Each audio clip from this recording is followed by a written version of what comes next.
পঞ্চগড় তেঁতুলিয়া উপজেলার ভজনপুর বামনপাড়া গ্রামে প্রভাবশালীদের নানান অত্যাচারে অতিষ্ঠ গ্রামবাসী। আপনারা দেখছেন সমাজের টিভি সংবাদ। পঞ্চগড় থেকে প্রতারণার ভিডিও চিত্রে দেখুন বিস্তারিত।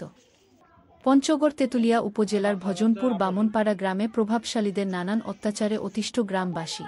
গ্রামবাসীর অভিযোগ সূত্রে জানা যায়, পঞ্চগড় তেঁতুলিয়া উপজেলার ৬ নং ভজনপুর ইউনিয়নের বামনপাড়া গ্রামের প্রভাবশালী মোহাম্মদ হারুন গংদের অত্যাচার যেন দিন দিন বেড়েই চলেছে। অভিযোগ জানা যায়, গত ২৮শে নভেম্বর শুক্রবার সন্ধ্যা আনুমানিক ৫টার সময় তুচ্ছ ঘটনাকে কেন্দ্র করে হারুন গংদের লোকজন ভুক্তভোগী নাজমুল হুদা মুন্নার উপর প্রায় ৪০-৫০ জন একত্রিত হয়ে লাঠিসোঁটা নিয়ে নাজমুল হুদার উপর ঝাঁপিয়ে পড়ে এবং বেধড়ক মারপিট করে বাড়িঘর ভাঙচুর সহ লুটপাট চালায়। বিষয়টি নিয়ে তেঁতুলিয়া মডেল থানায় অভিযোগ হয়েছে, কিন্তু হারুন গং প্রভাবশালী হওয়ায় তারা এখনও ধরাছোঁয়ার বাইরে। নাজমুল হুদার বাড়ির লোকজনকে পিটিয়ে জখম করেছে। তারা বর্তমানে পঞ্চগড় আধুনিক সদর হাসপাতালে চিকিৎসাধীন রয়েছে।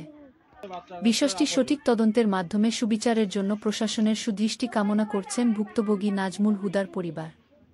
কেননা এই হারুন গং প্রভাবশালী হওয়ায় তাদের অত্যাচারে এলাকার নিরীহ মানুষ অতিষ্ঠ হয়ে এলাকায় বসবাস করছে। কিছু হলেই তারা মধ্যযুগী কায়দায় বাড়ির উপর ঝাঁপিয়ে পড়ে এবং মারধর করে। বিষয়টি তদন্তপূর্বক সুবিচারের দাবি জানিয়েন এলাকাবাসী।